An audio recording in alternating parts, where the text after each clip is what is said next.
Next question देखते हैं, that is question number 11. A ceiling fan has a diameter of the circle through the outer edges of the three blades of 120 centimetre. Basically एक ceiling fan है जिसका diameter हमें दिया है 120 centimetre and RPM, जो ये फैन जो है वो is the fan is rotating with speed of 1500 RPM. अब देखो, सबसे पहले एक सीलिंग फैन है, तो यहाँ पे हम एक सीलिंग फैन लेते हैं.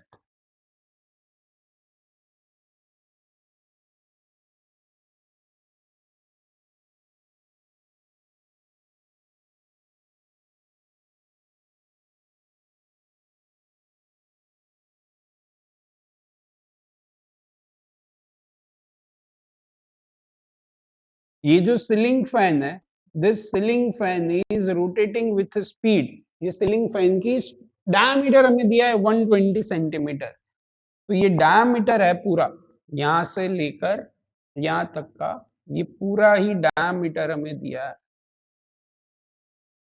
डायमीटर इज 120 सेंटीमीटर और स्पीड में दिया दैट इज 1500 आरपीएम. तो ओमेगा दिया है 1500 rpm at full speed. Consider a particle of mass 1 gram sticking at the outer end of a blade. ये जो ब्लेड है उसके आउटर एंड पर एक पार्टिकल है. तो हमें ये निकालना है how much force does it experience when a fan runs at full speed. अगर ये फैन फुल स्पीड से घूम रहा है तो इस पर फोर्स कितना लगेगा, वो फोर्स निकालना है. अब देखो यहाँ पर डायमीटर दिया है 120 सेंटीमीटर, तो फिर रेडियस कितनी हो जाएगी, रेडियस जो है वो इससे आधी हो जाएगी, दैट इज 60 सेंटीमीटर. एंड अगर मीटर में कन्वर्ट करना है तो मीटर में ये हो जाएगा 0.6 मीटर. एंड अगर मैं ओमेगा की बात करूं तो ओमेगा हमें दिया है 1500 आरपीएम. इसका मतलब ये होता है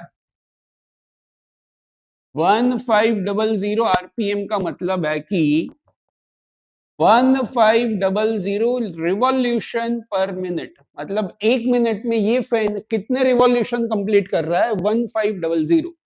एक मिनट में इतने रिवॉल्यूशन कर रहा है. पर अब ये जो मुझे ओमेगा दिया है उसे मुझे कन्वर्ट करना पड़ेगा रेडियन पर सेकंड में. तो उसके लिए मैं करूंगा ये 1500, एक रिवॉल्यूशन मतलब कितने रेडियन होता है, that is 2 pi radian. And 1 minute, ये जो मिनट है दैट इक्वल टू 60 सेकेंड्स. अब क्या हो जाएगा, ये 2 और ये 30, ये 0 से 0 और ये हो जाएगा 50. तो ये ओमेगा हो गया आपका 50 पाई रेडियन पर सेकेंड. तो ये यहां से मुझे ओमेगा की वैल्यू मिल गई, कितनी है, 50 पाई रेडियन पर सेकेंड. अब ये ओमेगा तो मिल गया. अब देखो डायमीटर दिया है दैट इज 120 सेंटीमीटर. डायमीटर दिया है, ओमेगा दिया है. जो पार्टिकल है उसका मास, जो इसका मास है दैट इज 1 ग्राम. 1 ग्राम का मतलब है 10 पावर 3 केजी. अब देखो यहाँ पे हमें निकालना है कि how much force does it experience when fan runs at full speed. तो इस पर लगने वाला फोर्स. अब दिस पार्टिकल जो है ये बेसिकली सर्कुलर मोशन कर रहा है. अब यहां पर सर्कुलर मोशन जो हो रहा है उसकी वजह से इस पे लगेगा सेंट्रीपिटल फोर्स. ये सेंट्रीपिटल फोर्स की वजह से ये पूरा सर्कुलर मोशन करेगा. ये सेंट्रीपिटल फोर्स प्रोवाइड कौन करेगा, बेसिकली इनके बीच में जो भी फ्रिक्शनल फोर्स होगा वो फ्रिक्शनल फोर्स प्रोवाइड करेगा सेंट्रीपिटल फोर्स. तो यहां से हम लिख सकते हैं कि centripetal force is equal to mr omega square. मास जो था that is 1 gram 10 power minus 3 KG. Radius जो है वो 60 सेंटीमीटर दैट इज 0.6 मीटर. तो यहां से रेडियस हो गई 0.6. ओमेगा की वैल्यू, ओमेगा जो है वो 50 पाई, तो ये हो गया 50 पाई का स्क्वायर. अब ये क्या हो गया, देखो ये 10 power minus 3 into 0.6 into 50 square that is 2500 pi square. अब यहां से पाई स्क्वायर की वैल्यू होती है 10. 10 इंटू 0.6 दैट इज 6. तो ये हो गया 10 पावर -3 इंटू 6 इंटू 2500, ये जीरो से ये जीरो कट गए, तो ये हो गया 10 पावर -1, 25 6 150, तो ये हो गया 15 न्यूटन। तो इस पे लगने वाला फोर्स कितना होगा? 15 न्यूटन। अब देखो यहाँ पे सबसे पहला क्वेश्चन है how much force does it experience, तो फोर्स जो होगा दैट इज 15 न्यूटन। वो will exert this force on a particle, तो इनके बीच में जो फ्रिक्शनल फोर्स होगा, वो फ्रिक्शनल फोर्स जो है वो इनके बीच में फोर्स लगाएगा। And how much force does the particle exerts on a blade during along its surface, तो वो भी वही है, ये पार्टिकल इसकी सरफेस पे कौन सा फोर्स लगाएगा, जो भी इस पर लग रहा है सर्कुलर मोशन की वजह से वही लगाएगा, तो उसमें भी आंसर तो आपका क्या होगा? 15 न्यूटन। तो दोनों में ही सबसे 15 न्यूटन ही आंसर है। एंड इनके बीच में जो भी फ्रिक्शनल फोर्स है, वो फ्रिक्शनल फोर्स की वजह से ये सर्कुलर मोशन कर पाए। आगे बढ़ते हैं, next question. Mosquito is sitting on a LP record disc rotating on a turntable। एक हमें रिकॉर्डिंग डिस्क दिया है, अब ये एग्जैक्ट LP रिकॉर्ड से हमें इतना कोई मतलब नहीं है, पर ये अगर आपने मूवी वगैरह में देखा होगा तो ये रिकॉर्डिंग डिस्क होती है जो ऐसे घूमती रहती है पहले के टाइम की बात। Rotating on a turn table, revolution speed हमें दी है that is 33 into 1/3, 33/1/3 revolution per minute. तो ओमेगा की वैल्यू है 33 1/3 रिवॉल्यूशन पर मिनट। इसका मतलब है कि एक मिनट में कितने रिवॉल्यूशन कंप्लीट हो रहे? 33 एंड 1/3 अलग से, तो इसको हम लिख सकते हैं कि 100 divide by 3 revolution per minute. एक रिवॉल्यूशन मतलब कितना हो गया? 2 pi radian, and 1 minute equal to 60 seconds. ये जीरो से ये जीरो कैंसल, ये 2 एंड ये 3, 3 into 3 that is 9, 10 pi divide by 9 radian पर सेकेंड। तो ये ओमेगा की वैल्यू मिल गई that is 10 pi divide by 9। The distance of the mosquito from the centre of the turn table, basically ये turn table है आपका जो ऐसे रोटेट कर रहा है, ये पूरा हॉरिजॉन्टल है, इस तरीके से रोटेट कर रहा है, इसका ये सेंटर। मॉस्किटो जो है वो सेंटर से 10 सेंटीमीटर डिस्टेंस पर है, तो यहाँ पे 10 सेंटीमीटर डिस्टेंस पर एक मॉस्किटो है। हमें दिया है कि फ्रिक्शन कोफिशिएंट, अच्छा इनके बीच में जो भी फ्रिक्शन है वो फ्रिक्शन कोफिशिएंट इससे ज्यादा नहीं होना चाहिए, that is pi square divide by 81। जी की value 10 metre per second square है। अब यहां से जो ये हमारा मॉस्किटो है इस तरीके से कुछ रोटेट करेगा। अब अगर ये रोटेट कर रहा है मतलब ये सर्कुलर मोशन कर रहा है, सर्कुलर मोशन कर रहा है तो इस पे कुछ ना कुछ सेंट्रीपिटल फोर्स होगा। अब यहां से ये क्वेश्चन में कुछ भी नहीं दिया, इसका मतलब यह है कि ये स्लिप नहीं कर रहा, यहां पर स्टेशनरी रहकर पूरी मोशन कंप्लीट हो रही है। तो स्लिप अगर नहीं हो रहा, इसका मतलब है जो भी इस पर स्टैटिक फ्रिक्शन होगा उसकी वैल्यू मैक्सिमम वैल्यू से कम होगी। लिमिटिंग फ्रिक्शन की वैल्यू ऑलवेज ज्यादा होती है स्टैटिक फ्रिक्शन, या फिर कोई केस में इन दोनों की वैल्यू सेम हो जाती है। इस वाले केस में जो ये सर्कुलर मोशन हो रहा है, तो ये सर्कुलर मोशन के लिए जरूरी जो सेंट्रीपिटल फोर्स होगा, वो सेंट्रीपिटल फोर्स कौन देगा? जो भी ये फ्रिक्शनल फोर्स होगा, वो फ्रिक्शनल फोर्स आपका हो गया centripetal force that is M R omega square. Limiting friction होता है mu S into N. Normal force की अगर मैं बात करूं तो यहां से ऊपर नॉर्मल अपवर्ड डायरेक्शन में, एंड mg जो होगा वो डाउनवर्ड डायरेक्शन में, normal and mg downward direction. फिर इसमें ये m एज इट इज, ये r omega square mu S as it is, normal is equal to mg। ये m से m कैंसल, यहां से हो गया r omega square that is less than और equal to mu S into g. Mu s की value यहां से हो जाएगी ग्रेटर देन और equal to r omega square upon g. Radius आपके पास कितनी है? रेडियस या फिर ये डिस्टेंस 10 सेंटीमीटर। 10 सेंटीमीटर का मतलब है 0.1, ओमेगा, ओमेगा दिया है 10 पाई डिवाइड बाई 9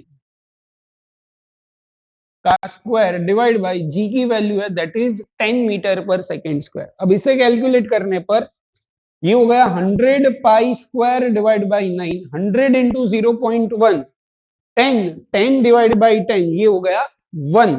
तो यहां से आपका मिल जाएगा कि mu S should be greater than और इक्वल टू कितना हो जाएगा, पाई स्क्वायर डिवाइड बाई 81। तो म्यू एस की value pi square divide by 81 से ज्यादा होनी चाहिए, वही क्वेश्चन में मेंशन करा हुआ है। तो बेसिकली आपको एक ही बात ध्यान रखनी है कि इसको जो भी फ्रिक्शनल फोर्स हो रहा है टुवर्ड्स द सेंटर, वो सेंट्रिपिटल फोर्स या फिर फ्रिक्शनल फोर्स की वैल्यू लिमिटिंग फ्रिक्शन के जितनी हो सकती है या फिर उससे कम होती है, उसी को यूज करके मैंने कैलकुलेशन करी। चलो आगे बढ़ते, question number 13। A simple pendulum is suspended from ceiling of a car taking a turn of a radius 10 meter at a speed of 36 kilometre per hour. जो स्पीड है कार की that is 36 kilometre per hour. तो ये हो जाएगा 36 into 5 divide by 18, तो ये हो जाएगा 10 मीटर पर सेकेंड की स्पीड से मूव हो रहा है। जो ये सर्कुलर मोशन हो रही है उसकी रेडियस, सर्कल की रेडियस है that is 10 meter. Find the angle made by string of the pendulum with the vertical if this angle does not change during the turn. अब हमें ऐसा कुछ दिया है, देखो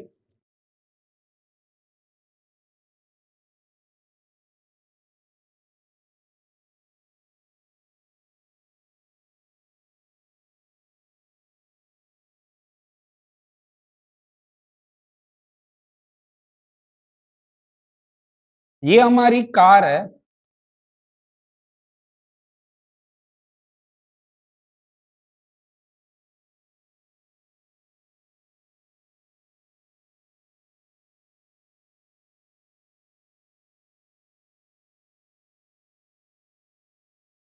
ये मैंने कार का पीछे से व्यू से हम देख रहे हैं, कार जो है वो इस डायरेक्शन में इस तरीके से जा रही है। कार की स्पीड है 10 मीटर पर सेकेंड। ये जो सर्कुलर मोशन ये हो रही है उसमें रेडियस, सर्कल की रेडियस है 10 मीटर, जी की वैल्यू 10 मीटर पर सेकेंड। अब यहां पर एक पेंडुलम है। अब हमें ये पता है कि जब भी हम कार में बैठे हुए, एक नॉर्मल सा ऑब्जर्वेशन अगर हम देखें, कार में अगर बैठा है और अगर हम कार में टर्न ले रहे हैं, अगर मैं टर्न कार में हम इस डायरेक्शन में अगर टर्न ले रहे हैं तो हमें जो फोर्स फील होता है, धक्का जो एक तरीके का फील होता है, वो लेफ्ट साइड पर फील होता है।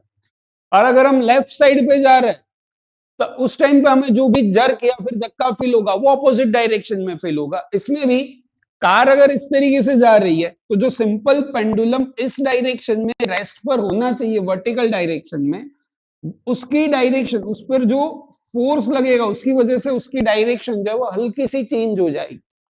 तो ये जो इस डायरेक्शन में रहना चाहिए उसकी जगह पर ये थोड़ा शिफ्ट हो जाएगा। तो हमें बेसिकली निकालना यही है कि ये जो शिफ्ट हुआ उसकी वजह से जो ये थीटा है, ये थीटा एंगल कितना होगा, ये एंगल हमें निकालना। अब यहां से अगर मैं देखूं इसके कंपोनेंट्स, ये हो गया mg, ये हो गया टेंशन t।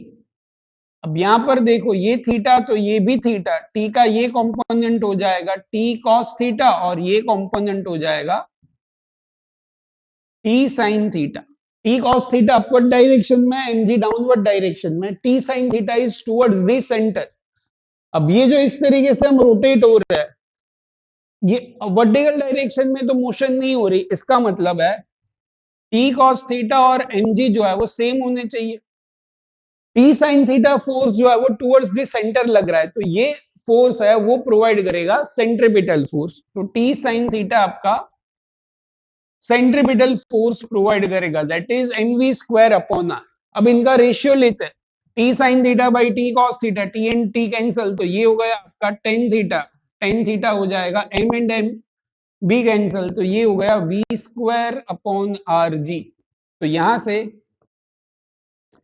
वेलोसिटी कितनी है हमारी 10 मीटर पर सेकेंड, या मतलब ये 100, रेडियस आपकी कितनी है 10 मीटर, जी की वैल्यू भी 10, 100 बाई 100, तो ये tan थीटा हो गया 1 तो थीटा कितना हो जाएगा 45 डिग्री। तो थीटा की वैल्यू हमें मिल जाएगी 45 डिग्री। तो ये जो पूरा हम रोटेट हो रहे हैं उसमें थीटा की वैल्यू हमें मिल जाएगी 45 डिग्री। चलो आगे बढ़ते हैं। Question number 14। The bob of a simple pendulum of length 1 meter has mass 100 grams and speed of 1.4 meter per second at the lowest point in its path. We have to find the tension in the string at this instant. Basically देखो यहां पर एक simple pendulum है,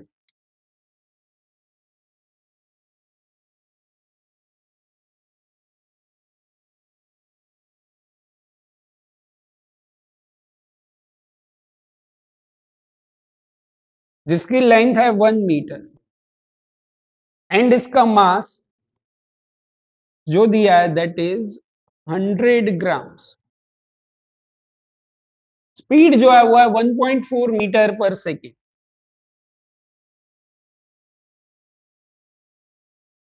eight the lowest point of its path we have to find the tension. अब देखो ये इस तरीके से पूरी वर्टिकल सर्कुलर मोशन हो रही है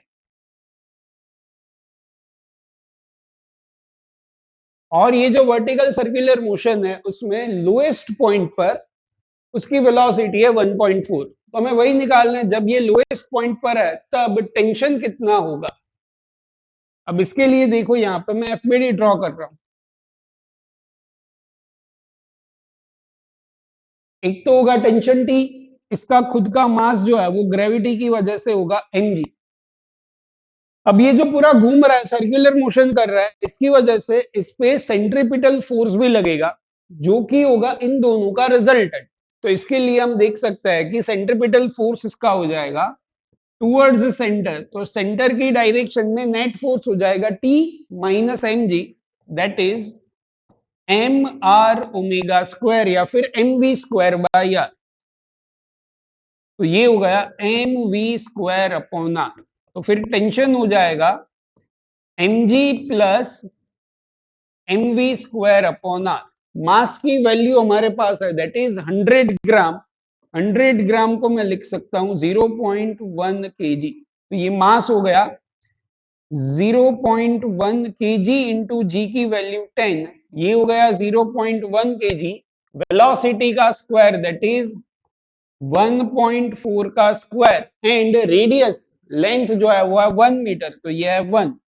ये हो गई 1 प्लस 0.1, 1.4 का स्क्वायर तो ये हो जाएगा आपका 14 का स्क्वायर हो जाएगा 196, मतलब ये 1.96 डिवाइड बाई 2। तो ये 1 प्लस 0.196 डिवाइड बाई 2,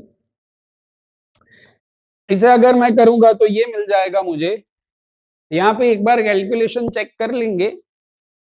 अच्छा यहाँ पे डिनोमिनेटर में डिवाइड बाई 2 करने की कोई जरूरत तो है ही नहीं, 1 ही है डिनोमिनेटर में, तो ये 1 ही रहेगा। तो ये भी 2 कैंसिल हो गया। 1 प्लस 0.196, तो ये टेंशन हो गया 1.196 न्यूटन। तो जो लोएस्ट पॉइंट है इस लोएस्ट पॉइंट पर टेंशन की वैल्यू होगी 1.196। होपफुली आपको ये जो क्वेश्चन है बहुत ही सिंपल सा क्वेश्चन है, हमें कुछ नहीं करना है, इस पर एक एफबीडी ड्रॉ करा, टेंशन है mg है, इनकी वजह से net force towards the centre निकाल लिया, वहां से मुझे सेंट्रीपिटल फोर्स मिल गया, उसकी इक्वेशन लिखने पर टेंशन की वैल्यू हमें मिल गई।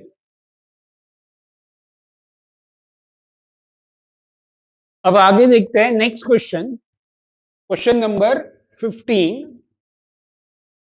Suppose the bob of the previous problem has a speed of 1.4 meter per second when string makes an angle 0.20 radian with the vertical. अब पुराने क्वेश्चन की डेटा की हम बात करेंगे, ऐसे ही वर्टिकल सर्कुलर मोशन हो रही है।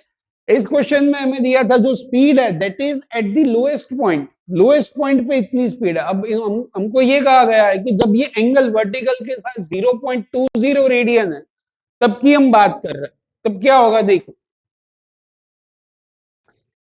यहां से ये वर्टिकल डायरेक्शन, अब इन्होंने कहा है कि अब जो है एंगल है दैट इज 0.20, इस पॉइंट की मैं बात कर रहा हूं। इस पॉइंट पर उन्होंने कहा है कि अब यहां पर वेलोसिटी जो है that is 1.4 metre per second और एंगल दिया है 0.20 with the vertical. Find the tension at this instant. तो इस इंस्टेंट पर टेंशन कितनी होगी वो निकालनी है और हमें दिया है कि you can use cos theta is equal to 1 minus theta square by 2 and sine theta को मैं साइन थीटा ले सकता हूं अगर थीटा की वैल्यू स्मॉल है। अब देखो यहाँ पे फिर से एफबीडी बनाते हैं। मास इसका हमने प्रीवियस क्वेश्चन में देखा था 100 ग्राम्स है दैट इज 0.1 केजी। इसका एफबीडी अगर बनाएंगे तो इसमें ग्रेविटी की वजह से जो फोर्स है that is in downward direction that is mg। Tension जो है वो इस डायरेक्शन में होगा। ये थीटा है आपका तो यहाँ पे ये भी थीटा तो mg का ये कंपोनेंट हो जाएगा mg cos थीटा और ये कंपोनेंट हो जाएगा mg sin थीटा। वेलोसिटी जो है वो इस डायरेक्शन में है तो mg sin थीटा क्या करेगा इसकी वेलोसिटी से अपोजिट डायरेक्शन में अप्लाई हो रहा है तो mg sin थीटा बेसिकली इसकी वेलोसिटी डिक्रीज करेगा। तो क्या होगा कि धीरे धीरे धीरे धीरे इसकी वेलोसिटी जीरो हो जाएगी फिर ये इस तरीके से मूव करेगा। तो पेंडुलम जो है वो इस तरीके से मूव कर रहा है।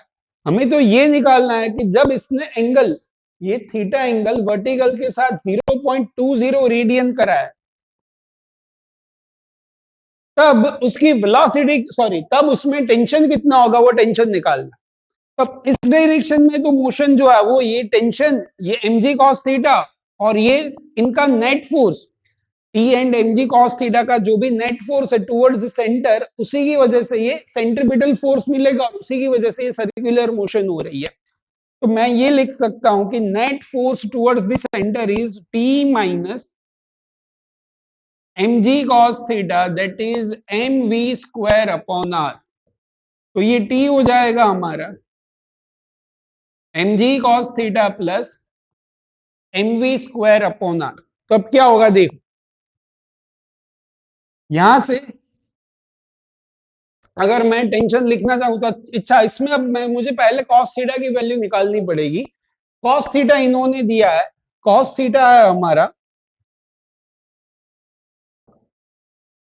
1 minus theta square divide by 2। Theta की वैल्यू है 0.20 तो ये 0.2 का स्क्वायर डिवाइड बाई 2 0.2 का स्क्वायर हो जाएगा 4 डिवाइड बाई 0.04 और ये डिवाइड बाई 2 तो ये 0.02 0.2 का square 0.04 divide by 2 that is 0.02 1 minus 0.02 कितना हो जाएगा 0.98। तो ये cos थीटा की वैल्यू मिल गई है 0.98। अब इसमें वैल्यूज पुट करते हैं। मास है हमारा 0.1 जी की वैल्यू मैं 10 पुट कर रहा हूं cos थीटा जो है वो है 0.98 प्लस मास इज 0.1 वेलोसिटी का स्क्वायर 1.4 का स्क्वायर अपॉन रेडियस। रेडियस मतलब इसकी लेंथ हो गई वो क्वेश्चन में शायद 1 मीटर दी हुई है। हाँ 1 मीटर है तो यहां से ये हो गई 1।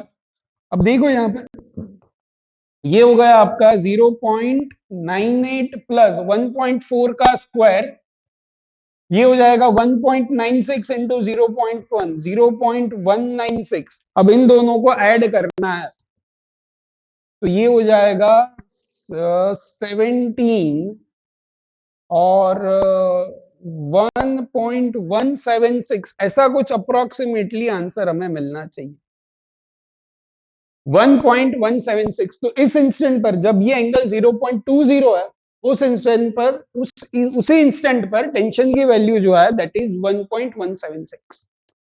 चलो आगे बढ़ते। अगर बच्चों किसी भी क्वेश्चन में कहीं पे भी आपको डाउट हो रहा है या फिर कोई और अलग मेथड से आपने सोचा है तो कमेंट करके जरूर बताओ या फिर जो डिस्क्रिप्शन बॉक्स में है उसमें व्हाट्सएप ग्रुप की लिंक है वो व्हाट्सएप ग्रुप पर भी आप अपने डाउट जो है वो पूछ सकते हो कोई प्रॉब्लम नहीं। चलो आगे बढ़ते हैं। Suppose the amplitude of a simple pendulum having a bob of mass m is theta naught. Amplitude दिया है that is theta naught. We have to find the tension in the string when bob is at its extreme position. अब देखो यहां पर ये string है ये Bob है mass of Bob m, and हमें दिया है कि सिंपल पेंडुलम मैं यहां पे कर रहा हूं,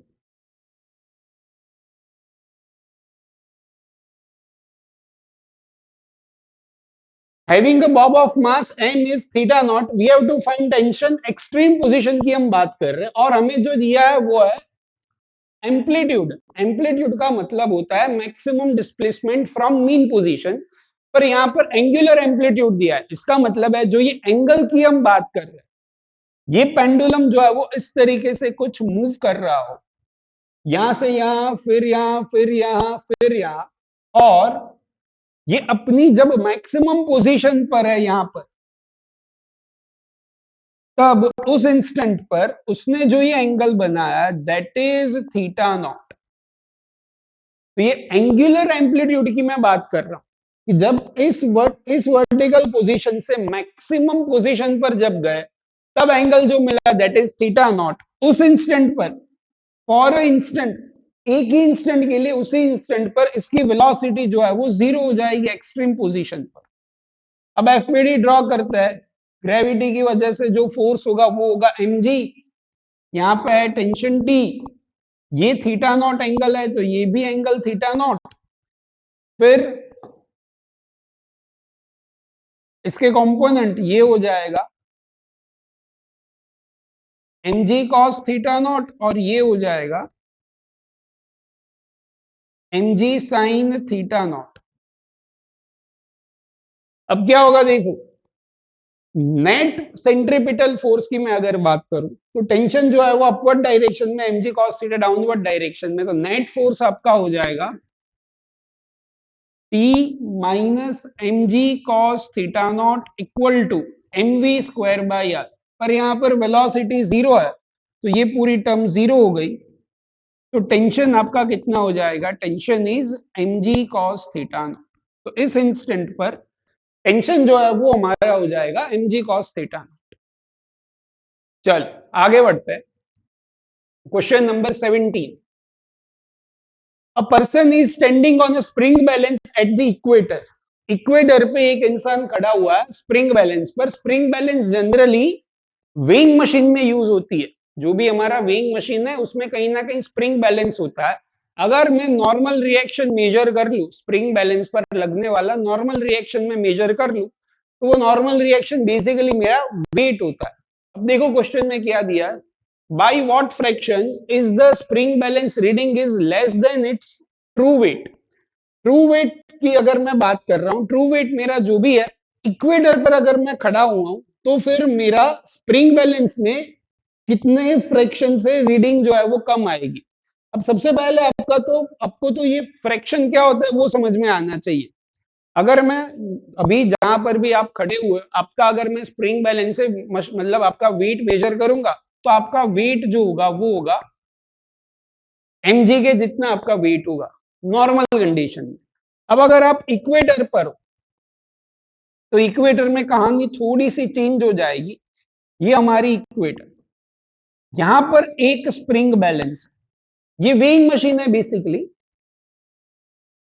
और इसके अंदर स्प्रिंग होती। अब हम अगर यहां पर खड़े हुए,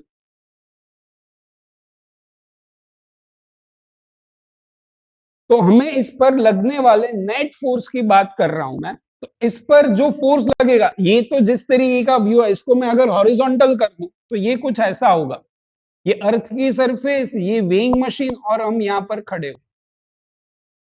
तो एक तो इसका खुद का जो होगा वो है mg, एक होगा ऊपर की डायरेक्शन में नॉर्मल रिएक्शन, और अर्थ जो पूरी रोटेट हो रही है, वो रोटेशन की वजह से इस पे जो फोर्स लगेगा दैट इज सेंट्रीपिटल फोर्स। अब सेंट्रीपिटल फोर्स क्या होगा इसका मतलब, टुवर्ड्स द सेंटर, तो ये mj इस डायरेक्शन में, नॉर्मल इस डायरेक्शन में, सेंट्रीपिटल फोर्स इस डायरेक्शन में, तो net force towards the centre हो जाएगा mg माइनस n। तो नेट फोर्स हमारा हो जाएगा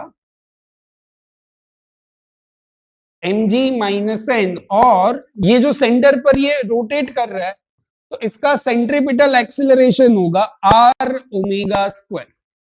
तो यहां से हम F नेट लिख सकते हैं, mass into acceleration mg minus n, तो n हो जाएगा mg minus m, centripetal acceleration is r omega square. तो ये नॉर्मल रिएक्शन हमारा हो गया mg minus M are omega square. तो ये हमें क्या मिल गया, नॉर्मल रिएक्शन, या फिर जो भी रीडिंग है वो रीडिंग हमारी होगी इक्वेटर पे mg minus M are omega square. पर हमें जो क्वेश्चन में पूछा है कि व्हाट फ्रैक्शन, फ्रैक्शन की हम बात कर रहे हैं, तो फ्रैक्शन के लिए हम ये कर सकते हैं,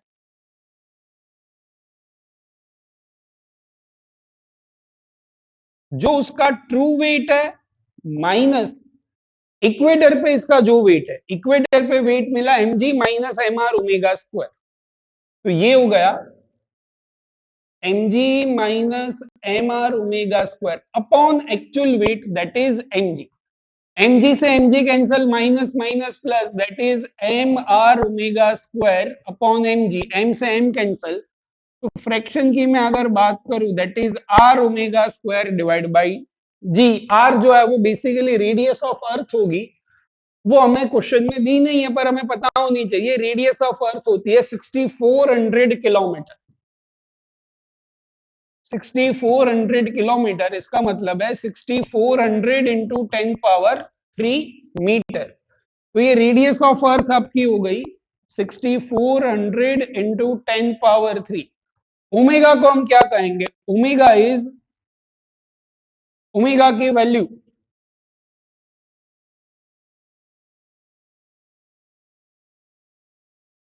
ओमेगा को हम लिख सकते हैं 2 pi upon t. T is time period, earth को एक रोटेशन कंप्लीट करने के लिए टाइम लगता है 24 आवर्स। तो ये हो गया 24 आवर्स इंटू 60 का स्क्वायर डिवाइड बाई जी की वैल्यू में 10 मान के चल रहा हूं। ये पूरा कैलकुलेट करने पर आपको फ्रैक्शनल वैल्यू मिल जाएगी।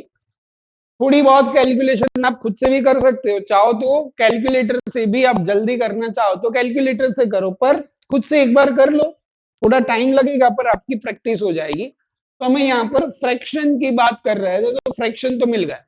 दूसरा पूछा है इन्होंने, if the speed of earth rotation is increased by such an amount that the balance reading is half the true weight, जो भी हमारा ट्रू वेट है उससे अगर हाफ रीडिंग मुझे दिख रही है, तो length of the day in this case. अब देखो यहां पर नॉर्मल रिएक्शन आपको क्या दिखाता है, आपका जो भी स्प्रिंग बैलेंस का रीडिंग है या फिर आपका वेट दिखा रहा है। अब इन्होंने क्वेश्चन में कहा है कि जो मेरा ट्रू वेट है उससे आधा हमारा वेट दिख रहा है, increase balance reading half the true weight, true weight से आधे वेट की मैं बात कर रहा हूं। तो ये नॉर्मल रिएक्शन आपका हो जाएगा एक्चुअल वेट का आधा, that is mg divide by 2। तो ये हो जाएगा mac equal to mg minus mg by 2।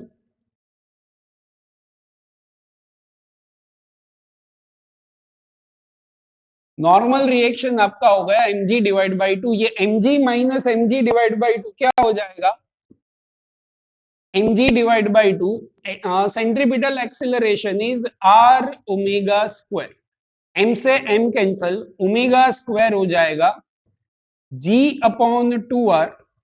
तो ओमेगा हो जाएगा under root g upon 2r। Omega को मैं लिख सकता हूं 2 pi upon T, that is g upon 2r। तो टाइम पीरियड हो जाएगा हमारा 2 पाई इंटू 2r अपॉन जी। अब इसमें वैल्यूज पुट कर दो, 2 पाई एज इट इज, रेडियस हमारी हो गई 6400 किलोमीटर डिवाइड बाई जी की value 10।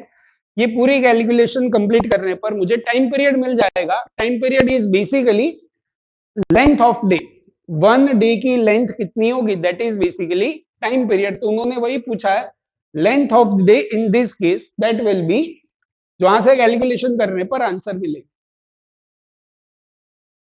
Next question is question number 18 question में देखो बच्चों, इसमें सिंपल सी मतलब थियोरिटिकल बात है। अगर आपने क्लास में भी ये पूरा डेरिवेशन करा ही होगा, वो डेरिवेशन अगर आपको अच्छे से पता है तो ये क्वेश्चन आसानी से कर सकता है। और अगर इनकेस वो डेरिवेशन नहीं पता तो एक बार हम वो चीजें देख लेते हैं, फिर जाके हम इसे सॉल्व करते हैं। अब देखो क्वेश्चन में हमें दिया है A turn of a radius 20 meter is banked for the vehicle going at a speed of a 36 kilometre per hour. जो व्हीकल है उसकी स्पीड हमें दी है. Speed of vehicle is basically 36 kilometre per hour. अब ये क्या हो जाएगा, इसको अगर मैं मीटर पर सेकंड में कन्वर्ट करना चाहूं तो ये हो जाएगा 10 मीटर पर सेकंड. अब दिया है ऐसा कुछ, ये कोई एंगल पर रोड है, जो रोड है वो कुछ इस तरीके से है, यहां से पूरा व्हीकल जो है वो मूव कर रहा है, और ये जो पूरा रोड जितने एंगल पे है उसी को हम कहते हैं बैंकिंग ऑफ रोड. अब यहां पर एक व्हीकल है, अब ये व्हीकल को मैं सिर्फ एक डॉट से दिखा रहा हूं कि यहां पर एक व्हीकल है जिसको मैंने सिर्फ इस तरीके से दिखा. अब यहां पर देखो ये व्हीकल जो है वो 36 या फिर 10 मीटर पर सेकंड से मूव हो रहा है. Radius of this circular path, ये जो पूरे सर्कल में हम मूव कर रहे हैं, ये सर्कुलर पाथ की रेडियस हमें दी है 20 मीटर. तो radius of the circular path is 20 metre. Coefficient of static friction mu की वैल्यू दी है, दैट इज 0.4. तो हमें निकालना है possible speed of the vehicle so that it neither slips down nor skids up. अब इनिशियली तो मैं ऐसा मान रहा हूं कि इसमें कहीं पे भी फ्रिक्शनल फोर्स एग्जिस्ट नहीं कर रहा, विदाउट फ्रिक्शन ये मूव कर रहा है. अब अगर ये विदाउट फ्रिक्शन मूव कर रहा है तो इसकी स्पीड जो होती है सेफ स्पीड, उसको हम लिखते हैं under root R G tan theta. ये भी आपको इजीली एनसीईआरटी में भी आपने डेरिवेशन देखा होगा या फिर आपकी क्लास नोट्स में भी मिल जाएगी. तो ये वेलोसिटी होती है under root R G tan theta. इसको मैं अगर स्क्वायर कर दूं तो ये वेलोसिटी का square that is 100 equal to R G tan theta. Radius is 20, G की वैल्यू 10 इंटू टेन थीटा. तो यहां से टेन थीटा आपका हो जाएगा 100 डिवाइड बाई 200 दैट इज 1/2. तो ये टेन थीटा, यहाँ पे जो थीटा है उनकी वैल्यू मिल गई, tan theta is equal to 1/2. अब इसका एफबीडी ड्रॉ करते हैं. अब यहाँ पे देखो, इस पे ग्रेविटी, व्हीकल पर ग्रेविटी की वजह से फोर्स लगेगा दैट इज mg. यहाँ पे ये रूट की वजह से नॉर्मल फोर्स होगा n. यह है थीटा तो यहाँ पे भी थीटा. mg का ये कंपोनेंट हो जाएगा mg cos थीटा और ये कंपोनेंट हो जाएगा mg sin थीटा. एंड अगर मैं नॉन इनर्शियल फ्रेम से ऑब्जर्व कर रहा हूं, व्हीकल के अंदर बैठकर ऑब्जर्व कर रहा हूं, तो ये इस तरीके से सर्कुलर मोशन इसका हो रहा है. तो इस पे जो भी सेंट्रीफ्यूगल फोर्स होगा वो होगा आउटवर्ड डायरेक्शन में. तो सेंट्रीफ्यूगल फोर्स को मैंने लिख दिया mv स्क्वायर अपॉन आर. अब देखो यहां पर ध्यान से, सेंट्रीफ्यूगल फोर्स जो होगा वो कहां पर होगा, सेंटर से ऑपोजिट डायरेक्शन में. तो हम इस तरीके से मूव कर रहे हैं सर्कल पर, तो सेंटर जो है वो इस डायरेक्शन में है, तो जो भी सेंट्रीफ्यूगल फोर्स होगा वो इस डायरेक्शन में होगा, that is M we square upon R. अब इसके कंपोनेंट्स देखते हैं. यह है थीटा तो ये भी theta, M we square by R का ये कंपोनेंट हो जाएगा M we square by R cos theta, और डाउनवर्ड डायरेक्शन में फोर्स हो जाएगा M we square upon R sine theta. तो इसके दो कंपोनेंट मिले, एक मिला M we square by R cos theta और एक मिला M we square by R sine theta. इस डायरेक्शन में तो कोई मोशन नहीं है, ये नॉर्मल ऊपर और ये दोनों नीचे, तो नॉर्मल आपका हो जाएगा mg cos theta plus mv square by R sine theta. तो नॉर्मल को मैं लिख लेता हूं, नॉर्मल जो है वो है mg cos theta plus mv square upon R sine theta. अब ये value sine theta and cos theta की वैल्यू ये टेन थीटा से निकाल सकते हो. टेन थीटा 1/2 है, तो साइन थीटा हो जाएगा 1/√5 एंड कॉस थीटा हो जाएगा 2/√5. तो वो वैल्यूज आप निकाल सकते हो. पर इंपॉर्टेंट बात यहां पर, अगर मैं इस डायरेक्शन की बात करूं तो यहां पर जो फोर्स है that is mv square by R cos theta, और इस डायरेक्शन में फोर्स है mg साइन थीटा. अब देखो यहां पे,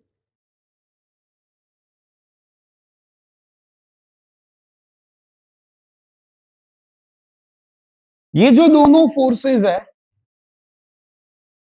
ये दोनों फोर्स में से अगर हमारा जो व्हीकल है इस रोड पर जो जा रहा है उसकी स्पीड अगर ज्यादा हो गई तो क्या होगा कि अगर ये स्पीड ज्यादा हो गई तो ये इस डायरेक्शन में फोर्स बढ़ जाएगा, तो ये ऊपर चला जाएगा। और इनकेस इसकी स्पीड कम हो गई तो ये वाला फोर्स कम हो गया तो ये नीचे जाएगा।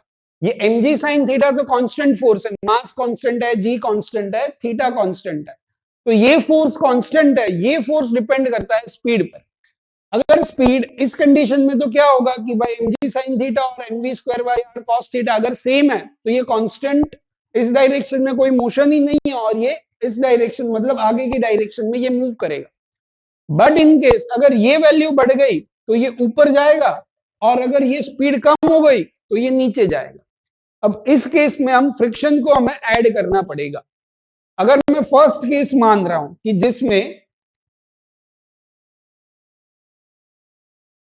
स्पीड बढ़ गई, जितनी इसकी जरूरी स्पीड है उससे ज्यादा स्पीड से अगर हम मूव कर रहे हैं तो हम ऊपर जाएंगे, तो फ्रिक्शन कहां पे आएगा? फ्रिक्शन जो होगा वो होगा डाउनवर्ड डायरेक्शन में, मतलब इस डायरेक्शन में कहीं ना कहीं फ्रिक्शन होगा। अब इस केस में क्या होगा देखो, अगर इस डायरेक्शन में mv square by cos theta यहां पर ये दोनों फोर्सेस है, उस केस में इसमें किसी भी प्रकार की स्किडिंग नहीं हो रही, तो इसमें नेट फोर्स जीरो हो गया। mg sin थीटा नीचे, फ्रिक्शन नीचे, mv square by r cos theta ऊपर, तो क्या होगा?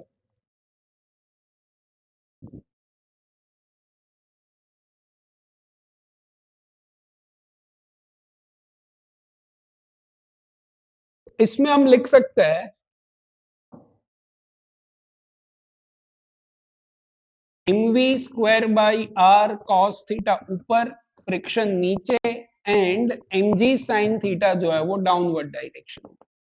ये हो गया mv square by r cos theta, frictional force is mu into n, और ये हो गया mg sin theta.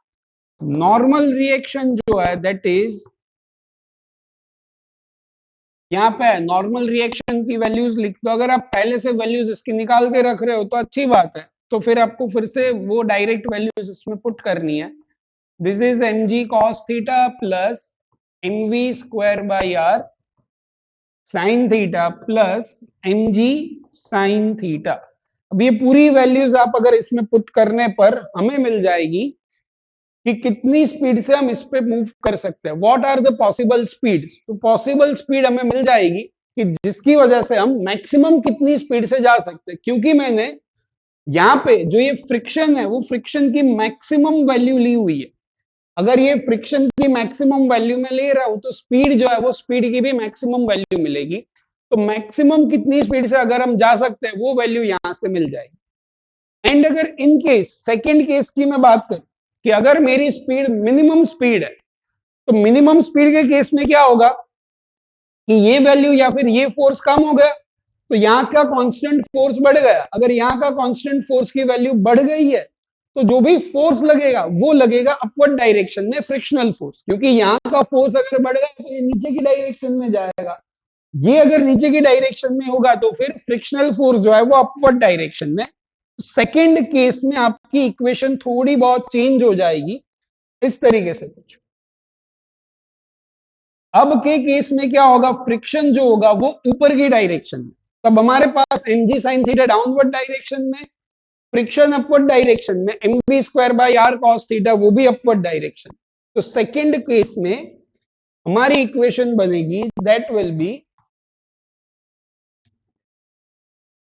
mg sin theta downward direction में, फ्रिक्शन अपवर्ड डायरेक्शन में, mv square upon r cos theta वो भी अपवर्ड डायरेक्शन में। अब यहां से फ्रिक्शन को मैंने लिख दिया, फ्रिक्शन इज, अब देखो यहां पे फिर से मिनिमम वैल्यू निकालनी है वेलोसिटी की, तो वेलोसिटी की मिनिमम वैल्यू निकालने के लिए आप तो ऐसे सोचो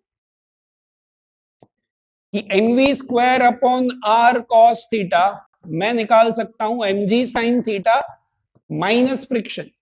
अगर ये वेलोसिटी की मिनिमम वैल्यू चाहिए तो ये तो कांस्टेंट है, अगर मैं फ्रिक्शन की मैक्सिमम वैल्यू ले लूं तो ये वेलोसिटी मिनिमम हो जाएगी।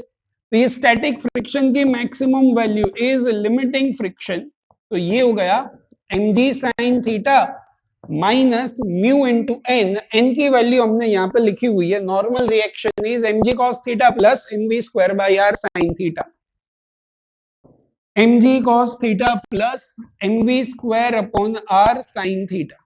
अब इसमें फिर से सारी वैल्यूज पुट करने पर हमें कहीं ना कहीं वैल्यूज मिल जाएगी, तो यहां से मैं वेलोसिटी जो है वो निकाल सकता हूं। तो यहां से पूरी कैलकुलेशन करने पर आपको मिनिमम वैल्यू मिल जाएगी। अब इसमें एक और केस हो सकता है, आगे वाले इक्वेशन को सॉल्व कर कर आपको मैक्सिमम वैल्यू मिलेगी, और सेकेंड केस, ये जो केस है उसे सॉल्व कर कर मुझे क्या मिल जाएगी, मिनिमम वैल्यू। तो मैक्सिमम एंड मिनिमम दोनों ही वैल्यूज मुझे मिल जाएगी। दोनों वैल्यूज मिलने पर मेरी जो क्वेश्चन है वो क्वेश्चन का आंसर मिल जाएगा। पर इसमें एक बात और है जो आपको ध्यान में रखनी चाहिए, that is angle of repose की मैं बात कर रहा हूं। अब पहले एंगल ऑफ रिपोज होता क्या है वो देख लेते हैं।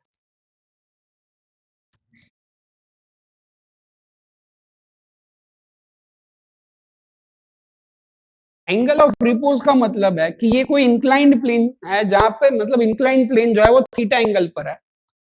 ये थीटा एंगल पर इंक्लाइंड प्लेन जो मैंने रखा है वो इंक्लाइंड की वजह से यहाँ पे कोई ऑब्जेक्ट, अगर मेरा एंगल एंगल ऑफ रिपोज से कम है, जो ये मेरा एंगल है वो एंगल ऑफ रिपोज से कम है, तब तो ये यहाँ पे स्टेशनरी रहेगा। एग्जैक्ट एंगल ऑफ रिपोज पे क्या होगा कि यहां से ये स्लिप होने की शुरुआत होगी, और अगर मेरा एंगल एंगल ऑफ रिपोज से ज्यादा है तो ये पक्का जो है वो नीचे स्लिप करेगा। एंगल ऑफ रिपोज की फॉर्मूला होती है tan theta equal to mu, so theta होता है आपका tan इनवर्स म्यू। ये आपने फ्रिक्शन में पढ़ा होगा, angle of repose is basically tan inverse mu. अब मुझे यहां पर ये चेक करना पड़ेगा कि मेरा जो यहां पर एंगल है, मेरे क्वेश्चन में जो ये tan थीटा दिया है, अगर ये थीटा एंगल ऑफ रिपोज से कम है तब तो ये नीचे कभी नहीं जाएगी। अगर मेरा एंगल एंगल ऑफ रिपोज से ज्यादा है तब तो ये नीचे की डायरेक्शन में स्लिप हो सकती है। अब सबसे पहले मैं चेक कर लेता हूं कि हमारे लिए एंगल ऑफ रिपोज क्या है। Angle of repose coefficient of friction हमें दिया है 0.4। अब देखो यहां पे theta is equal to tan inverse 0.4, और इसके यहां से लिख सकते हैं tan थीटा इज बेसिकली 0.4। इसको मैं थीटा 1 से डिनोट कर रहा हूं, तो tan थीटा 1 इज बेसिकली 0.4। तो मुझे ये थीटा 1 मिल गया, एंड यहां पे जो मेरा एंगल है, ये एंगल हमें मिला है tan थीटा 1/2। 1/2 का मतलब है 0.5। तो यहां पर जो मेरा एंगल है that is 0.5 and angle of repose is 0.4, tan theta 0.4। तो इस केस में क्या हुआ कि हमारा जो थीटा जो हमने क्वेश्चन में लिया है वो theta is greater than angle of repose. Angle of repose से हमारा एंगल ज्यादा है। इसका मतलब है कि मान लेता है कि ये हमारा इंक्लाइंड प्लेन है, एंगल ऑफ रिपोज यहां पर कहीं पर है, पर अपने इंक्लाइंड प्लेन उससे ऊपर है, तो ये अपने आप नीचे स्लिप कर जाएगा। इसलिए इसमें हमें मिनिमम वेलोसिटी निकालनी पड़ेगी। इन केस अगर ऐसा कुछ होता कि जिसमें ये हमारा एंगल ऑफ रिपोज पर इंक्लाइंड प्लेन कुछ नीचे होता, तो उस केस में हमारा व्हीकल जो है वो नीचे जाने की प्रोबेबिलिटी उसमें है ही नहीं, क्योंकि angle is less then angle of repose. तो उस केस में अगर आप 0 स्पीड से भी जा रहे हो तब भी आप नीचे स्लिप नहीं करोगे। तो अगर ऐसा कुछ दिख जाता कि जहां पर हमारा एंगल एंगल ऑफ रिपोज से कम होता, तो उस टाइम पर मिनिमम सेफ स्पीड जो होती है वो 0 हो जाती, एंड मैक्सिमम स्पीड के लिए तो वही है जो ही हमने यहाँ पे कैलकुलेशन करी है। यहां से हमें मैक्सिमम स्पीड मिलती पर मिनिमम स्पीड जो है वो 0 हो जाती। तो आपको ये ऑलवेज चेक करना पड़ेगा। तो ये अच्छा क्वेश्चन है जिसमें कॉन्सेप्चुअल बातें हमने कहीं ना कहीं करी। इन केस आपको फिर भी इसमें कहीं पे डाउट है बच्चों, तो जो कमेंट है कमेंट बॉक्स में प्लीज बताइए अगर कहीं पे कंफ्यूजन है। एंड रिगार्डिंग मैंने यहाँ पे शायद थियोरियों को थोड़ी बहुत थियोरी जो है वो as it is direct formula ले लिए। आपको वो थियोरी में कहीं पे दिक्कत है तो एक बार एनसीईआरटी को देख लो, या फिर अगर नहीं समझ में आ रहा है तो कमेंट करके जरूर बताना, मैं आपकी हेल्प करूंगा। अब नेक्स्ट वीडियो में आगे के क्वेश्चन के सॉल्यूशंस देखेंगे। तब तक के लिए सबको पढ़ाई के लिए ऑल द बेस्ट।